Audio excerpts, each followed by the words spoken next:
In this video, we have Matthew, and what we are going to be really working on is our ball handling, our shooting, and the ability to basically take a shot off the dribble. In this first drill, what we're going to be doing is a couple of quick crossovers, finishing with a spin move and finishing high, or at least trying to finish high off the glass.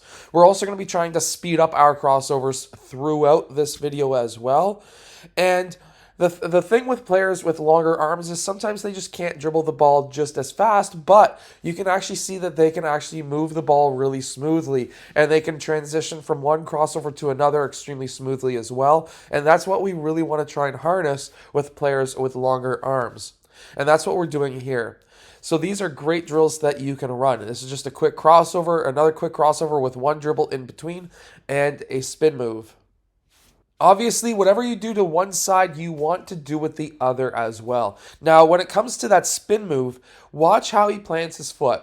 He plants his foot with a right-hand dribble, left foot out in front. This is what it will allow us to not get a travel. You want to dribble that ball. That ball has to hit the ground as soon as you take that left step. If you don't time it right, this could be a travel. So definitely teach the footwork with the ball dribbling at the exact same time, or else the player will get called for a travel in game, and obviously we as trainers don't want to see that happen.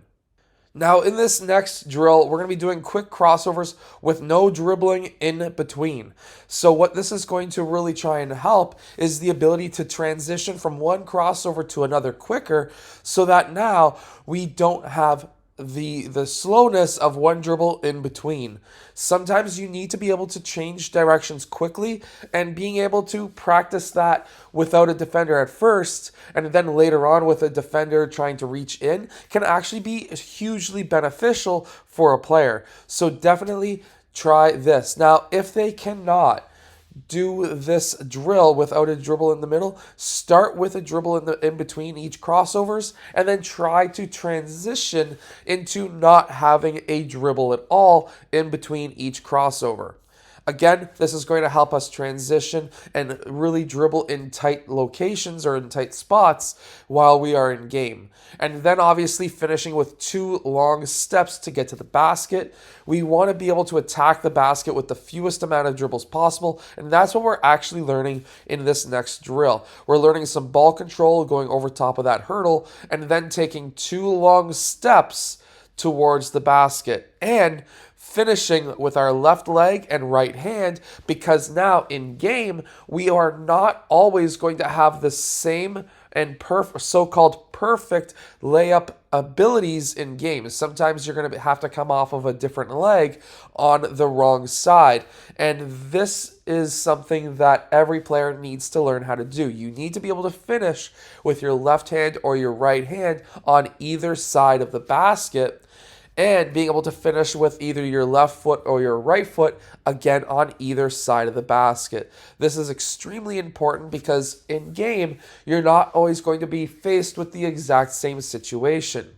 Now we're going to be going into a crossover and into a jump shot. Now the idea here is to transition from dribbling, in this case a crossover, into a shot, because you're going to be coming off the dribble at times in game as well, and you're going to need to practice being able to shoot off the dribble. So that's what we're doing here, and this is a very simple drill that you can actually do, because what you're basically doing is having them set their feet. Now, in this next drill, very similar, cross through the legs, a quick jab step, step back into a shot, making sure to release that basketball nice and high, because obviously you want to have a good arc on your shot. Now, this is a fantastic drill to be able to work on your footwork. Now, of course, we're not moving. We're not trying to really move a defender in this drill. This is just merely for footwork and to be able to shoot off the dribble. Eventually, we'll move into moves that you can actually do off of the dribble to attack a defender. But here, again, is just for footwork. Anyways, make sure to go check out my hardest basketball shooting workout down in the description below. It's going to help you be able to shoot that basketball from further away. It's going to help you build the strength to be able to have a further distance shot.